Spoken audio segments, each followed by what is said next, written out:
আমি 2026 চনত তাৰ প্ৰতি উত্তৰটো দিম যদি আমাৰ নৱেম্বৰৰ এই ইলেকশ্যনৰ আগত আমাৰ যিটো এছটিকৰণ নহয় বা জনজাতিকৰণ নহয় তেনেহলে আমি 2026ত চৰকাৰক প্ৰতি উত্তৰ দিবলৈ সাজু আছো। কমতাপুৰটোতো আমি দাবী উত্থাপন কৰি আছো, গতিকে এতিয়ালৈকে চৰকাৰে কোনো ধৰণৰ সঁহাৰি দিয়া নাই আমাক, গতিকে অতি শীঘ্ৰে সেইটো আমাৰ দাবীটো মানি ল'ব লাগে চৰকাৰে, আৰু নহলে আমি চৰকাৰক 2026ত প্ৰত্যুত্তৰ দিবলৈ সাজু আছো। আজি আমাৰ ধৰ্ণা কাৰ্যসূচী ইয়াতে 3 ঘণ্টা ধৰ্ণা কাৰ্যসূচী হৈ পেলাই তাৰপিছত 300 মিটাৰ ৰেলী হৈ পেলাই আমি বিডিঅ ছাৰৰ হাতত স্মাৰক পত্ৰটো দিম।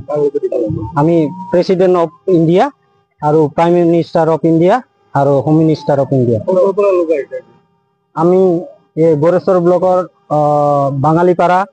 বাঙালীপাৰা তাৰপিছত ঔবাৰী কালচিনি নাওকাটা এইখিনি মানুহ আছে। হয়, জয় আই কমতাপুৰ।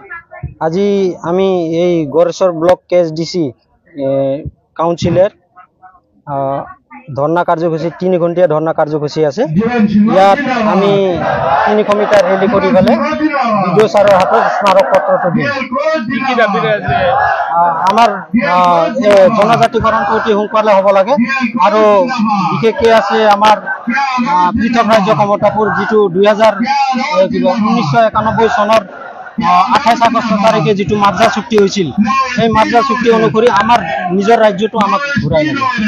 বিধানসভা নিৰ্বাচনৰ আগত যদি সমস্যাটো সমাধান নহয়, জনজাতিকৰণ যদি নিৰ্বাচনৰ আগত জনজাতিকৰণ আমাৰ নহয় তেনেহলে 2026ত আমি চৰকাৰক উচিত প্ৰত্যুত্তৰ দিবলৈ সাজু আছো।